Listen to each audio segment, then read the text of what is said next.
And I'm his favorite. And if you want to get that on record.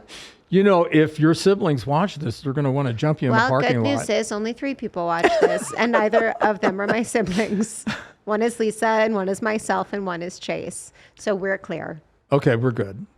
Hey, it's Michaela Gordon, your host of So Funny It Hurts, where we interview your favorite funny people and explore the trauma that made it that way. Now, we've got a very special episode this week. As you all know, I am slowly dealing with my own trauma, which is why I created this podcast, which is why I'm so funny. So I thought, why not meet the maker and conspirer of all my trauma, my father, Rocky Gordon. Welcome to the show. Thank you. I'm glad to have contributed to your misery. Listen, I love you. I'm so happy. Happy Father's Day. Thank you. Happy birthday. I know. I always get gypped. It falls on the same day half the time. Either 2 days before or right on the same day. That's how I feel about my birthday and Christmas. I get my gifts combined because they're just so close. And that's part of my trauma, but we're going to get deep into that soon. Okay, one thing that I love is that you actually know my producer, Chase. When Chase met you, he was like, hey, you look familiar. And Chase, what was the situation? We happened to be going to school together. Okay, so this is pretty cool. We're going to get into everything, but Daddy, you're an incredible jazz musician. You've trained forever. My grandfather, your father, was an amazing jazz musician. But you decided just a few years ago that you wanted to go back to school and go ahead and get your master's and really go all the way, which I really give you so much kudos, because something we'll talk about later is you really don't let age, you don't let circumstances, nothing stop you. And that's been such an influence in my life. I feel like nothing is impossible, and you've really set the tone with going back to school. Thank you. Appreciate that.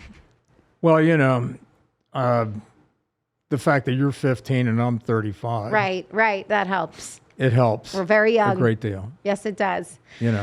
What made you go back to school? Did you because I feel like so many musicians, especially in 2023, people aren't going back to school or necessarily feeling like they need to go to college. And I feel like you're so well accomplished. You've gigged, you've made albums, you've had bands. Like, what was the thing that made you want to go back? Well, because I wanted to do something I always wanted to do. Like jazz isn't something that actually flourishes in Las Vegas. It's something I aspire to, but, I've had to do a lot of other things. Like when I did work the Strip and I worked it as a professional drummer, I had to play a lot of different types of music, and I got burnt out on it, and I didn't want to do it anymore. And I still wanted to play. So I started to do things that I really wanted to do. And then I decided as an adult to take up the saxophone, and I wanted to try to do things I wanted to do. And I sought out like some great musicians that would help me, build a foundation on a second instrument. And I don't know, it's but I was working days. I was working in the media, Yeah. But I was still practicing. Gigging at night. But I went back to school because I wanted to do exactly what I set out to do when I was like 15 years old, which is like, I just want to play jazz. I want to be involved in it. I have no desire to try to conquer the commercial world, and I want to expand my composition, capabilities. And college filled in all the holes that I was missing. I have great professors. They have been at the top of the food chain. They're still active. They're still doing many great things, and they just happen to be musicians that aspire in jazz as well. And I need to be in an environment where I can grow as a musician. I think it's more of a spiritual journey now than it is, or it ever was, as some kind of monetary reward. Yeah, well, because also it really runs in our blood. I mean, look, we haven't always seen eye to eye, and we'll talk about our journey in therapy and how it's only been really a year since we've fully come together, and I think we've never been better. But the one thing we connected on is music. You really are the reason that I became the singer that I am. I'll always give you credit for that. That was the one thing we bonded. I always joke when people were listening to Spice Girls, I was listening to John Coltrane and Miles Davis. All I wanted to do was listen to 98.5. But I know that my grandfather played behind Billie Holiday as a Jewish man. They would have to walk through the back door together. I mean, so music is like innate for us. It was never about being famous. It's in our blood. Yeah, it is. I was raised in an environment where it was a constant. I mean, listening to it, I was the only kid in high school that did listen to Miles Davis, because everybody else was listening to like, blistering rockers and whatever and soul. And I mean, I related to the R&B crowd because it was kind of close to the jazz thing, but it still wasn't like, it still wasn't in the trenches of what I aspired to. And I basically had to go through the whole cycle of playing a lot of different types of music and coming full circle to making my decision that if you have one life, then it's not about the money. You have to do what you love. So I found a way to make money and make residual income, which is what I do now. I write commercials and I write some jingles and, and I put people on radio and TV and, and that comes naturally. But while I'm doing that, I'm able to go to school full time. Yeah. No, you've set yourself up really well. I will say that this is our first Father's Day together in quite a few years. We started going to therapy 2 years ago, and it's been such a wild journey. If you've followed me long enough, you know that it's been difficult between my dad and I over the past couple of years. And honestly, part of the reason I wanted to do this episode is because I know that people understand my perspective as a child. What I think is more beneficial is the perspective of the parent, because I think that there's always two sides, and I think neither are wrong. I think what we're learning in therapy is everyone really is doing their best. There just was a lot of time where we did not see eye to eye. Growing up, we were very, very close. So I kind of want to start with how you chose, like when you became a parent, right? I think every kid is like, you have to know what you're doing and you got to do it right. But it depends on the tools that you came from. Like, did you have the ideal childhood growing up? What were the tools you were given? Everybody was dysfunctional. But I got one question for you. Go on. You think we're being funny enough? No, we're not. But this isn't a funny episode. This is a sad episode. It turned to happiness. You want to tell a joke, Rocky G? Yeah, well, two guys going, no. Listen, he's got trauma too, and he runs to the jokes. He's like, and before I talk about my childhood, anybody? Huh? Listen, you're the reason I'm funny. I'll say it every day. I'm funny because of you. You've always had a great sense of humor. Thank you.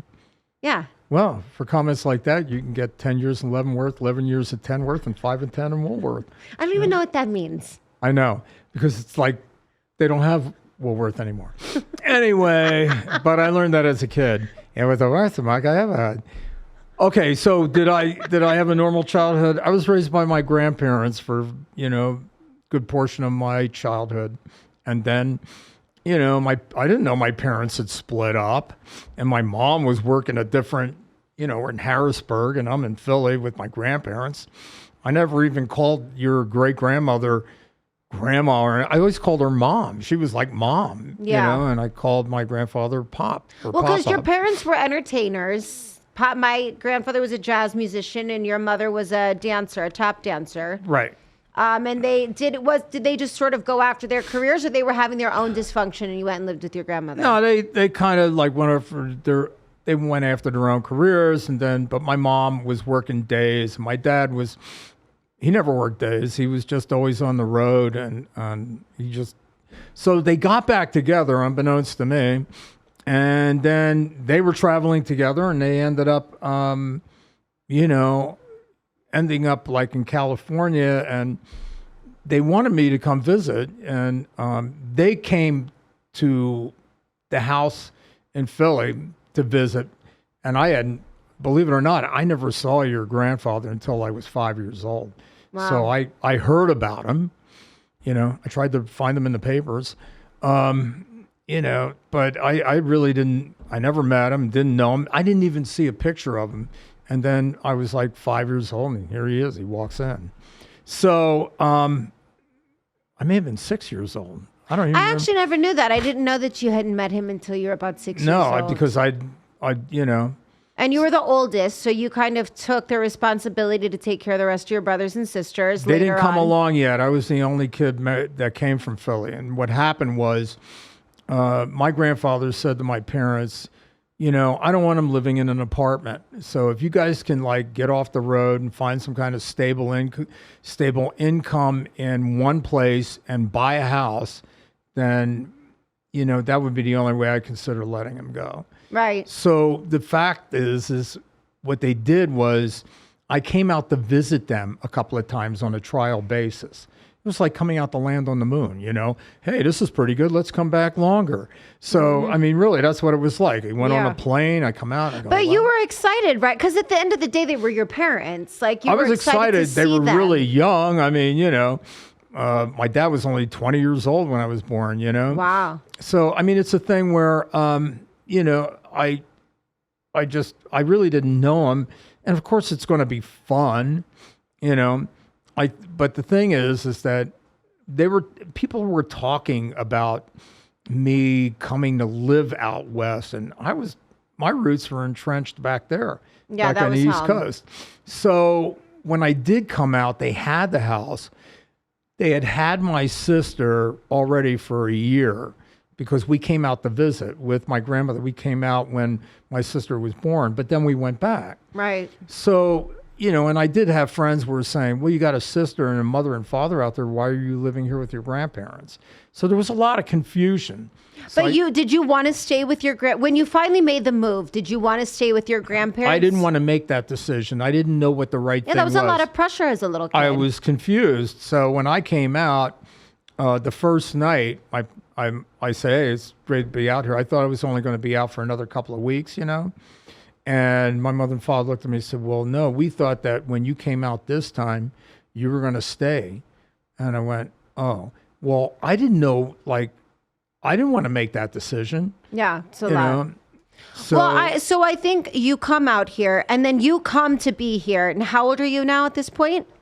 I was like 10. 10. So you're 10 years old, you come out, and then there was a lot of, and we don't need to go into depth because it's not the point of the story. There was a lot of addiction. There was a lot of a movement. There was a lot of moving. It was kind of an unstable situation. No, we didn't move. No, they finally got into a house. Do I know this man? Was that not the story? Have I ever met you before? That's not the story. No. Okay, don't try to... Stop reading the New York Post. No. Did you have a functional life, Rocky? Well, what happened to me? No, my parents had a cinder block house off of Decatur in Washington. You know? And which is now considered a very old part of town. But no, my dad was working in town. He found a way to keep working, and I stayed. Then we moved into a bigger house later, but it was culture shock. First of all. I come from a colonial town, and you're in a town where you can you can fit four cars across.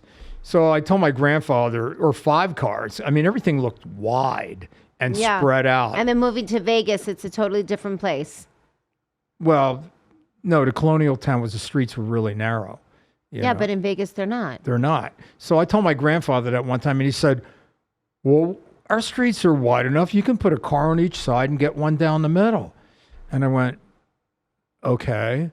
But it's that's the reason why you had one-way streets back there. It's like there was no room. I mean, All right, so then listen. Okay, we get it. The colonial streets, it's riveting. A colonial town, everything closed in, everything's made of brick and stone. Yeah. There's even some cobblestone. There's trolley cars. There's subways. There's a lot of cement. Yeah. And then I come out, and there's none of that. It's just a lot of, desert. At that time, more of one-story type places. It's like It was a culture shock. I get It was. that. Well, here's the point that I'm making with this. So you grew up, and then you moved to Vegas. Yeah. And then you grew up in Vegas. Right. And then my grandfather was a musician, so he was out a lot. Is that part correct? He was gone a lot gigging? In town. He very rarely went out. The only time I remember him leaving town for a long period of time was he went to Australia. Yeah. Yeah, with Frances Faye. She was like a Australian jazz singer. All right, so you grow up in the house, you come back. Come in the house. And yeah. it was different because there was no therapy. There was no way to manage feelings. It was kind of like an old school way of growing up. Well, it was weird. But believe it or not, at that time, my mom was in AA.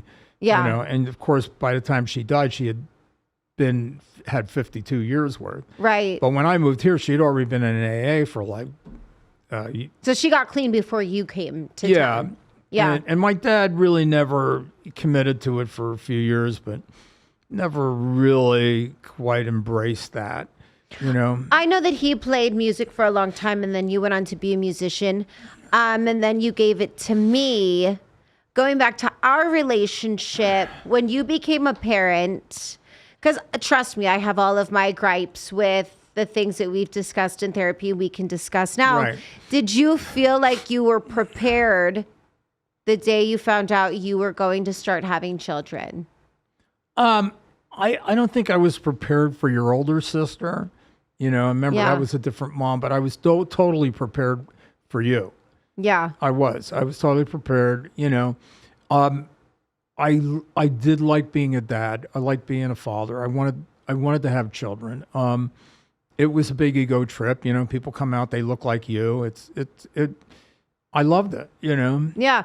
It's interesting that you say that because I obviously don't have children, but I have my niece, Natalia, your granddaughter, my Right. brother's baby. Yeah. And we took her somewhere last week. And for the first time, I always see her, but I saw her very much as like a 6-year-old version of myself. Right. And she is very precocious. But I became very protective of her. And it also made me very emotional remembering times at that age where I didn't feel protected. And it was an interesting dynamic that I have yet to experience. As a parent, do you feel like watching your kids, you experience that as well, probably on a deeper level? I was always protective, if you remember. But I mean, for your own self, seeing your children, did it remind you of yourself at that age and bring up feelings that weren't always maybe the best feelings or good? I don't know, because I was like an only child for so long. Yes, when you went to a Catholic school, that brought up a lot of old feelings. Yeah. And I associated with it. And of course, I rebelled against it in many ways. But you did well with it. But, and you even graduated 8th grade, from a Catholic school. Sam, your brother, did not do as well, But I didn't do well. I got out in the 6th grade. And because I wasn't doing as well, I kind of did not relate, Well, on a religious aspect, you mean? Yeah, you have to, your grandmother stopped being the Catholic, the Italian Catholic, when I was in the 6th grade, and she got it deeply into Eastern philosophy, and started meditating and doing things like that. And basically, I think the whole family disconnected from the Catholicism.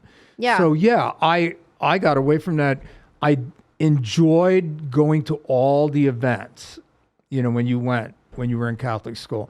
I was glad that you were away from the middle school havoc and mayhem that, because middle school has always been, I don't know, it's always been a challenge. I think school in general is a challenge. It's a I challenge, did well but middle because I school, could you're sing. going through that change in life. Middle school is really tough. Well, middle school is actually where you and I really started butting heads. Yes. I feel like growing up, we were very close. And if you've known us long enough, you remember times when we were very close. In middle school, we started butting heads.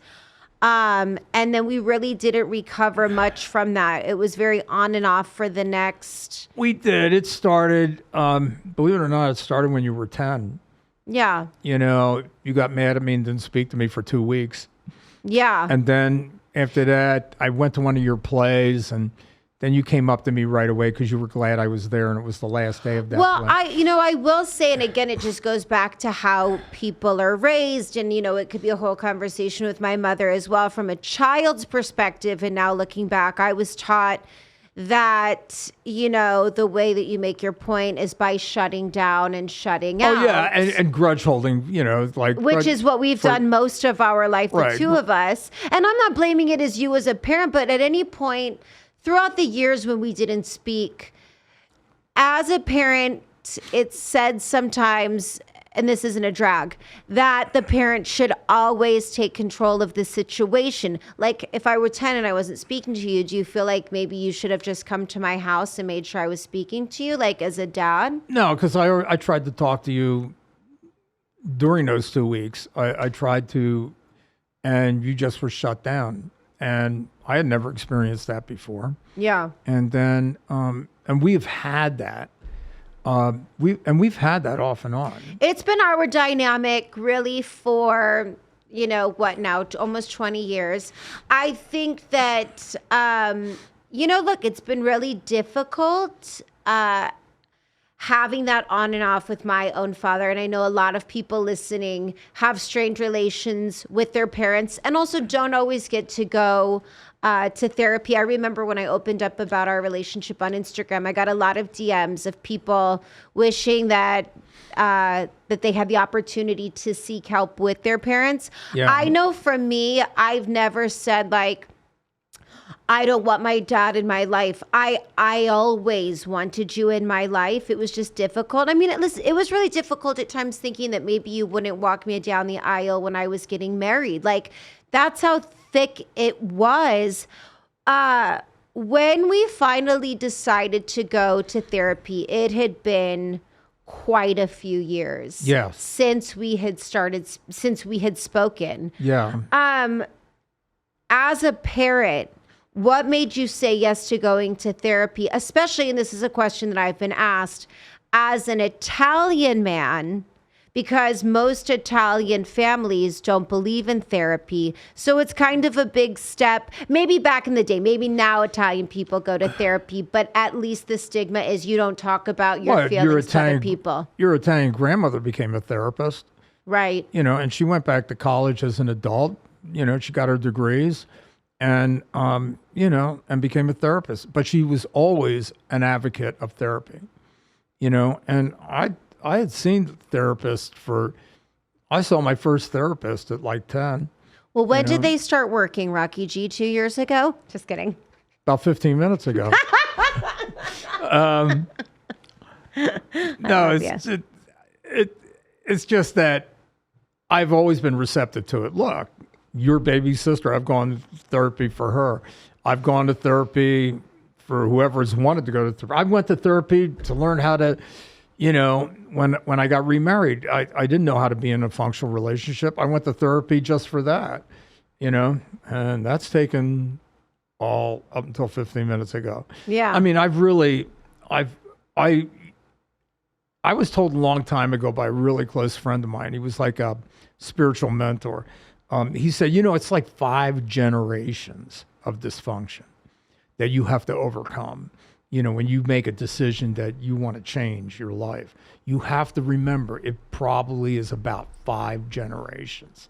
And so as a result of that, if you can do it in your generation, it's saying a lot because there was a lot to overcome. Yeah. The reactions, the the way. Well, I think that handle we come from a situations. family of also punishing. I know that in my Guilt. own life, I've punished the people I love by not speaking to them, or yes, the guilt that We impose feel. guilt. We feel guilt. We impose guilt. Mm-hmm. You know, yeah. Do it's- you think that it's, and I'm really, I want to show you grace because I think it's important. I know that I punish people or make them feel bad because I'm hurting. Do you think that there should be an exception when it comes to the parent-child relationship? Or are you still advocating, like, you're still human too? One time I read that your trauma, you sort of get stuck at the age where your trauma began. So we can see our yeah. parents at whatever age they are, but if they've stopped emotionally growing at 17 when the trauma started, you almost are being mad at a 17-year-old and not your parent. Right. That's true. They teach you that in therapy. They do. I know remember that's where going I to learned therapy. it because I've been going. There you have it. I went to therapy for your mother. You know, she was dealing with addiction. I was dealing with dysfunction and codependency. So I went there and I learned so much. I actually worked through all kinds of crap. I worked through all the crap that I had with your grandparents. Yeah. I had to work through all of that. And then I had to work through a lot of other stuff as well. So they always say, now they say this to people that have addictions, but they say this to people that have dysfunctions and other things, that you do stop at a certain age and that you have to go back there and bring yourself forward, you know? Right. So I've worked at it. I think I'm up to like 28 now. Do you remember a specific moment that stopped you in your tracks when it came to to a traumatic event that really affected you? Maybe something you've since worked through, but kind of that moment that sort of shaped your trauma? Yeah, you know, like people yelled all the time when I grew up. People were always yelling. A lot of people yelled. And then I realized yelling doesn't work on my children. You know, it doesn't work. And then there's also a point where you catch yourself. You go over this hump where you fall into a rage and nobody can talk to you at that moment. And you have to realize what's happening. And so you have to, in the beginning, you do things like you leave the house. You know, you just have to remove yourself because you're affecting everybody. And then the next thing you do is you have to be mindful of where you're at that moment. And you're at that crossroads. These are baby steps, by the way. Yeah. But you're at a crossroads. And finally you get to that point where you go, you know, I don't have to leave the house. I just have to I need about 10 minutes. Yeah, You know, because go when into you another leave room. the house, it's you leaving the house, but to me, it gives me abandonment issues. Yes, and it does everybody else. Like if I leave the house now, so I'll be back. I don't say I'll be back in an hour. Right. Well, then it will give people abandonment issues. Yeah. So I had to learn to say, I'm leaving the house. I'm taking a break. I'll be back. Mm-hmm. You know, and I would go for no more than an hour. And I love that. I think that growing up, there weren't boundaries set. You would leave. And then because I was so little, and I speak for a lot of children who come from divorced parents, in my perspective, how I felt growing up was you left our home and then you went on to create a new family when you got remarried and had another baby. Right. And for myself, I felt like you really left and I wasn't important enough to stick around. What was going through your head for somebody who as a child experienced a parent leaving with the same experience I felt, but maybe not how you felt? Well, keep this in mind. When your mom and I split up, I always lived 10 minutes away. Anytime there was anything, I could be at your house in 10 minutes. I never moved further than 10 minutes. I came over your house several times, came over for homework. things. I came over for like Sam broke his arm. But not after you got remarried. There was a major separation that happened there. And understandably now as an adult, but as a kid, I didn't understand that. Well, it was what abrupt. it was is I wasn't available to go over your mom's house, is what it was. The goal was So you're then saying to bring, in your perspective, there was a lot of different things. Like Yes. it wasn't that you didn't want to come to me and my brother. It's not usually Right. that the parent doesn't want to Right. be there for the child. It's the circumstances within it, respecting your new marriage, having to respect your ex's wishes as well. the thing about it is that I wanted you guys to bond in my world, because I made a lot of compromises in order to be in your world. Like, I think it sent a lot of mixed messages, me hanging out at your house a lot. I'm divorced. I'm hanging. Then your mom invites me for dinner and stuff, And So you felt confused as well with the whole I was confused situation. as well because, first of all, like, I think it sent a lot of mixed messages. Like, Listen, I think it's fair. I think as a parent and parents who get divorced, you're dealing with the grieving of your ex, you're dealing with the grieving of your children, you're dealing with the grieving of your home. And as a parent, as an adult, people will understand that. And that's a fair perspective to have. Because for me, they were abandonment issues. For you, you were also grieving the loss of a life that you knew. right. And I never brought any of my children into this world to not have both parents. I just didn't make the right choice when it came to a significant other. And I'm not saying that was all the other person's fault, but it was not the right choice. I didn't make the right choices. Yeah. So it's, I stayed single for a long time, but I had to really put things into perspective, and Well, I think just hearing that's nice for kids because I do, and I again speak for myself, but I ended up growing up with a lot of abandonment issues. I grew up with a lot of trust issues. I grew up with a lot of controlling ways because I wanted to hold on to the love I would receive because it didn't feel like I received enough. And although we've talked about this in therapy, this is so much for people that are listening. When we did decide to start going to therapy 2 years ago, it was rocky at first. No pun intended, Rocky G. And I remember there being a moment where we were really, really fighting it out. right. But we stuck with it. And there was a very clear change, maybe a few months in with you. And I feel like you kind of just got softer. Did you feel like as a parent you were still a little defensive? Like, do you feel as a human and as an adult you still get defensive over choices you made because of the guilt that you feel about them? Oh, that's a big one. I'm just trying to understand if parents make decisions and feel guilty about them, and that's sometimes why they react the way they do to things. I felt guilty about choices I had made. Like, why wasn't It's not to make you feel bad. I think it's just a fair question and a fair Yeah. feeling. But I do hope you feel bad.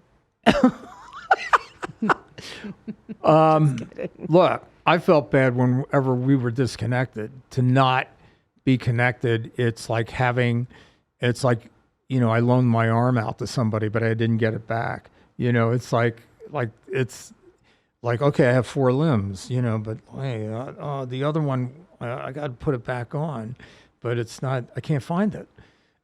It's kind of like that. I have a philosophy where, and I think I've always had this, but I just never had the answer. But the philosophy is that, my immediate family includes all my children. And like, I love having, I love my wife, I love my children. That's who I take care of first.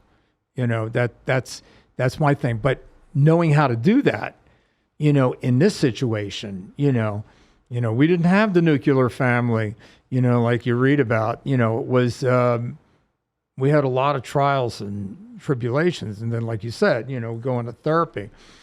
I was just hoping we would stick that out. I loved our therapist, Yeah, I loved our therapist too. And it was just a matter of working through things. I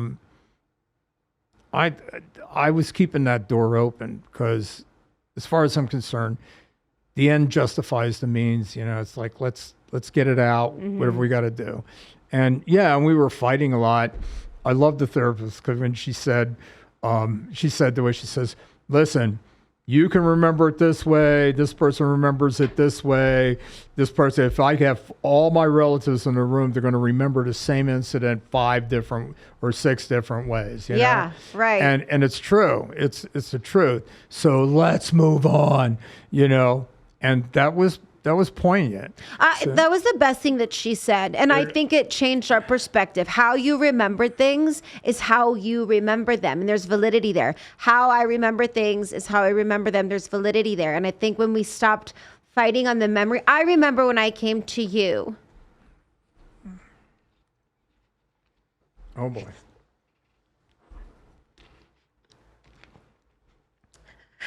I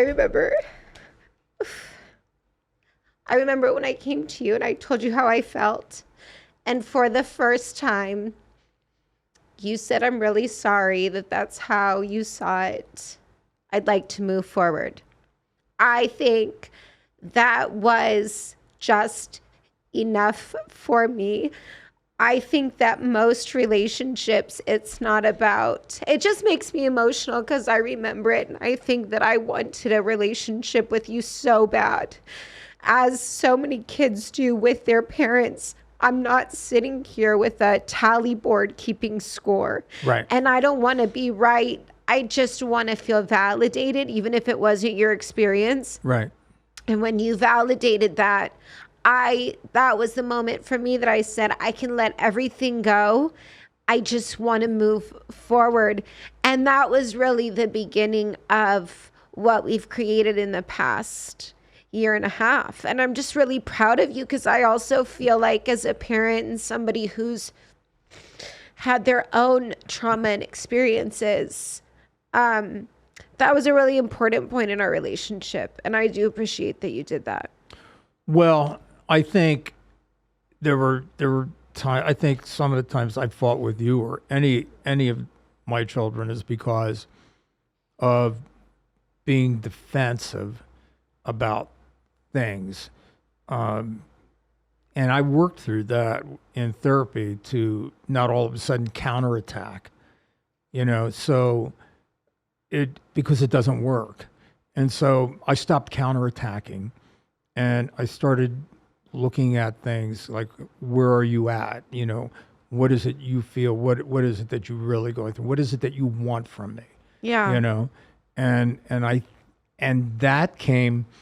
that's part of the 5 generations of dysfunction that most families similar to where we come from, they don't get that. Well, and I think once you validated how I felt, it was much easier for me to let my defenses down and also humanize you, and understanding that, yeah, you are my father, but you're also a human who had your own experience with parenting and your own parents and just your own life. And I feel like when you can start seeing each other as just 2 human beings, as opposed to drilling in the father and the child, the mother and the child, it makes it so much easier to come to a common ground. Yeah. That's the thing. I just pretty much, I'm at the point now where you guys can pretty much say anything, Yeah. You could say anything to me and I'll listen to it, and then I'll give feedback without getting defensive, If you say, I feel this way, because this happened, I feel this way, and I feel that you didn't really care. Well, if you were to say that to me, I'll say, okay, and I'll try to research why. What were you feeling? How did you feel? What was your perspective? Right. You know, Because I think it all stems from love. When I was yelling at you saying, why didn't you call me? Why didn't you show up? Why did you make me? What I'm really saying is, and I think what we're saying is, can you love me? Like, can you just love me? I just want your love. Right. And that's really like the middle ground for everything. And when you can hear it, even when someone's yelling or when they're angry, and I'm not making excuses, I think things need to be functional. Yeah. But when people are seeking, or your children are seeking you, or your parents are seeking you, it still really does stem from love. I mean, as a parent now who did not have a relationship with your child for a while, and then did, for kids that may be listening to this that are struggling with their parents, I mean, can you give them a little perspective as to maybe how their parents feel, to bring some ease to maybe kids that are listening? And kids, I say also maybe 35 years old, because I'm 35 years old. I'll just say this. I think a lot of kids, when they become adults, they do the research. They say, well, you know, I'm not getting with my dad. And then somebody will criticize them and criticize their parents, and they'll go, well, that's where they come clean about, well, you have to understand, my father went through this when he was younger, and he acts like this because, so they start defending their parents. I've seen that happen. Right. You know, it's like, well, you know, the reason my father beats my mother, well, you know, he got beaten when he was younger. And this is, you know, and they go on these things. They do that. They protect the parents, which is dysfunctional, which is not the right way to do it. But I think that essentially kids are not ignoring where their parents come from. They just want to know why they have to act like where they come from. Right. You know, why are you acting like this? You know, I mean, just, you know, your father was an idiot. Why do you have to be an idiot? You know, a lot of times that's what they do. You know, your parents were idiots. Why do you have to be like them? You know, I think that comes in question. So when you say, like, you know, will kids realize where their parents came from? I think a lot of kids do realize where their parents came from. Yeah. They really do. They look at it. If they know their grandparents, they know how things get passed on. Like the whole guilt thing, that gets passed on through centuries. Yeah. The guilt thing's been going on for centuries. It's not going on for 100 years, you know? Yeah. So you got to show grace. And I love that. Show grace for your parents and your parents for your child. We did get a few questions before we wrap this whole thing up. I got a couple of DMs. A lot of people thought that the reason we didn't speak is because I'm lesbian. And what they don't know is that's probably the only reason that we've never gotten into a fight. I remember coming out to you at Outback. We were having lunch a couple of years ago, and I sat you down and I said, okay, well, I'm seeing this woman, and her name's Lisa. And you had an amazing response. It was really like not a big deal at all. So were you upset? People want to know, were you ever upset that I was gay? Did it bother you at all, or were you cool with it? Well, I had you set up with this guy that I knew, and that wasn't good. No, no. We had an arranged marriage, and that I had this arranged marriage. didn't work out. He was coming off the boat, and he didn't want to fly in. He wanted to be real traditional. Good for him. It had the sails. It was like things. I was going to meet him at the Christopher dock. Columbus, was that our guy? He's coming? Christopher? Yeah, no. Anyway, you know, we've had gay people in the family. You know that, right? Yeah. You know,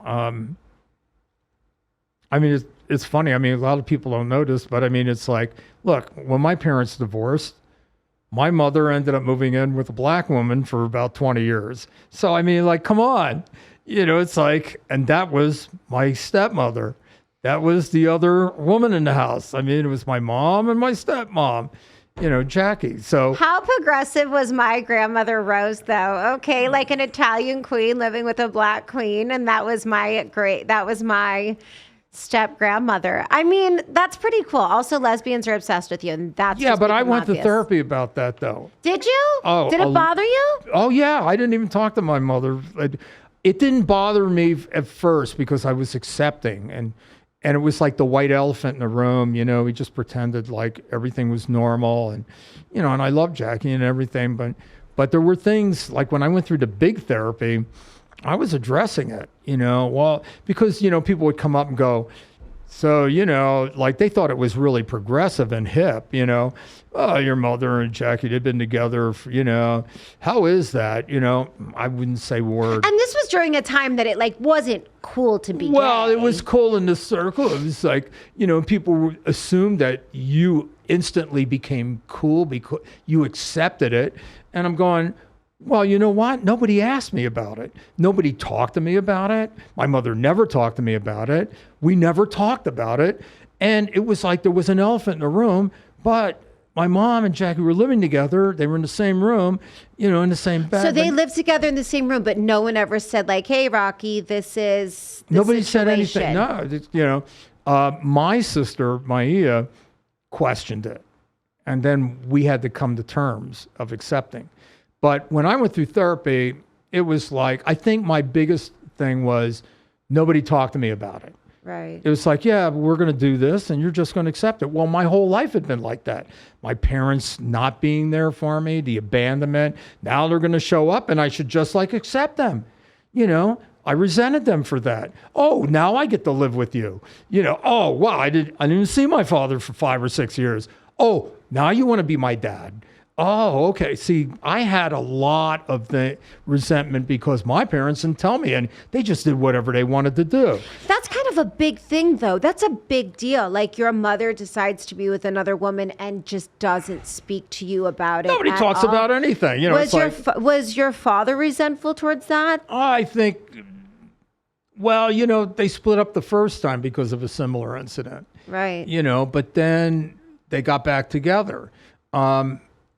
And then they split up for completely just, they had gotten to a point in life where they had grown so far apart, you know? Well, if I dare say this as well, that situation happened. And then later on, after you and my mother split up, she also then decided to date women also.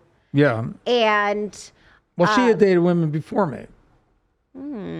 my dad was the lucky only man. Way to go, Rocky G. No, there was one guy, Virgil, for 6 months. Oh, there was.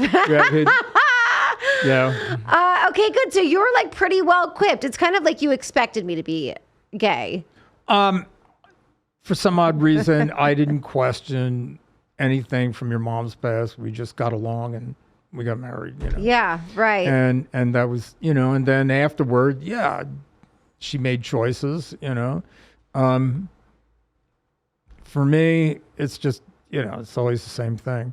I used to have a joke though. Okay, well, tell it. This is the place no, to do it's a it. scenario, but a comic has already stolen it. It's great. A comic stole a joke from you? Well, he didn't steal it from me. He Name just this came comic up with right it. now. I don't know. No, he didn't. Chase, someone stole one joke from my father, he already and I want him What at a the fucking stake. hack. Yeah, It's a thank concept. you. It's just a concept. I don't think Well, it then got tell the stolen. concept. It was a concept where I was going to come home and break it to my parents that I was a heterosexual, you know? Okay, what would that look like? To break it to me. Oh, yeah. Okay, well, Mom, Yes, Rocky. I know you've been living with this, you know, you live with a woman and you always thought maybe, maybe Bob and I got along really well. But Bob, listen, I started seeing girls some time ago. Damn it, Rocky. And Mavis, I was going to introduce you to Mavis. Mavis. A woman. Disgusting. You're straight, Rocky. Shiksa. Shiksa! Oh, no! Anyway. Yeah, that's great. We love white women. But I was going to build. But you could get a whole build up. We don't Rocky have time. G. But you could build it up. And We go like, might have time if you want to keep this going for another. He's got more. No. Chase. I was just saying. No, we're not stopping this show until you said this is your time. Rocky. I just think it would be something. You build the whole thing up like, and it's 10. I remember, because that the red-haired girl, in fifth grade. Should have known the red hair. And I should have known, it's like from there, and I don't know. Just one thing, I got in high school, I couldn't hang out with the gay guys, because I don't know, just didn't have anything in common. Disgusting. So I What started. an embarrassment to the Gordon family. Well, I started taking out these girls. Ugh. And I know you didn't know about it, but look, I just want to get your blessing that I can bring. I can't do this that, girl- Rocky. Well, we've been seeing each other for like a year. A year this has been going on under my nose in this household with my wife, Jackie. I thought you would want me to be happy no matter what. No, I'm your mother. I don't want you to be happy. I want to be happy, Rocky, and hetero isn't happy. Well, look, Listen, I love it. I'm so happy that you shared that story because I think that it's so progressive and I'm so proud of that. I'm so proud of where I've came from. I love that. And so I love that story. I love her. I love my grandfather. I think he's incredible. With it being Pride Month, and we'll round it out. I do want to say that I am thankful that you were very open-minded and very loving towards my partner, Lisa. And well, I love Lisa. How could you not? I know, she's pretty lovable. I love Lisa. She's really great. I know. And it was actually really wonderful when we got engaged. It was so exciting. You were one of the first people that we FaceTimed. And you were really emotional. You were a crying guy. Why? Because that's how I beautiful. am. Yeah. Because I'm your dad. That's why. I know. Listen, I cried too because like I said, I didn't know if that was going to be a thing for us being at my wedding at the same time together. But I'm really proud of the work that we've done. And I think we've come a long way. And I think we still have our mishaps, but.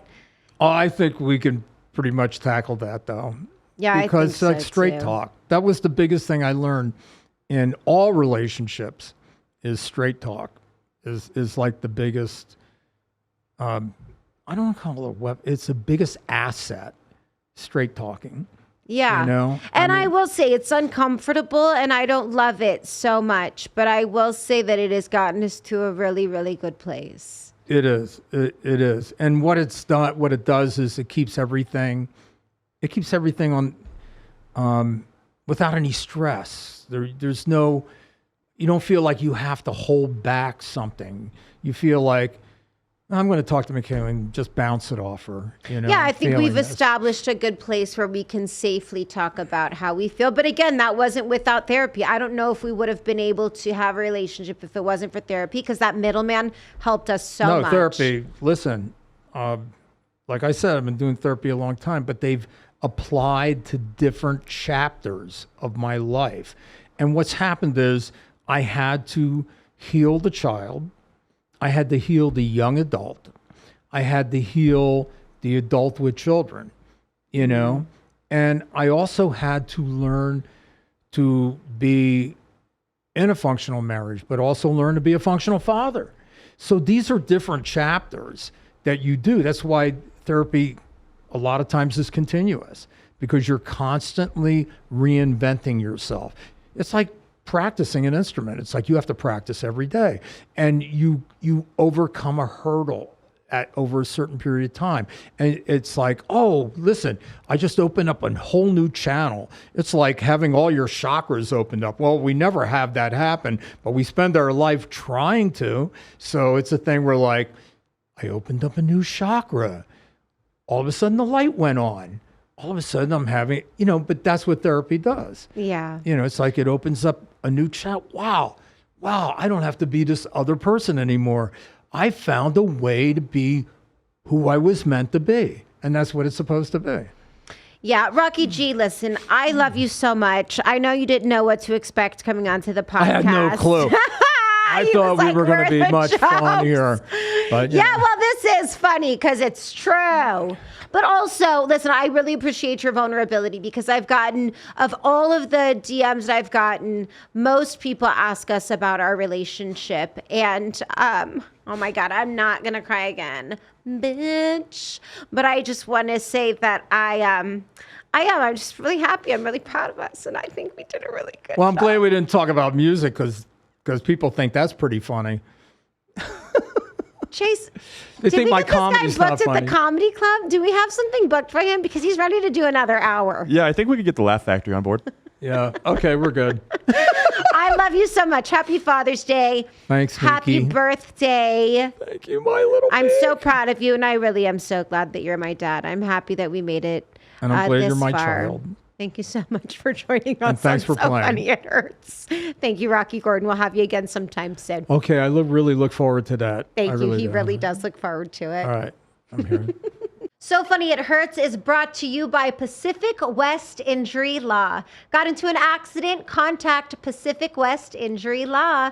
Also, there's nothing better for your mental health than a great workout. And our episode is brought to you by Fit Club, the only place to be. It's so funny, it hurts.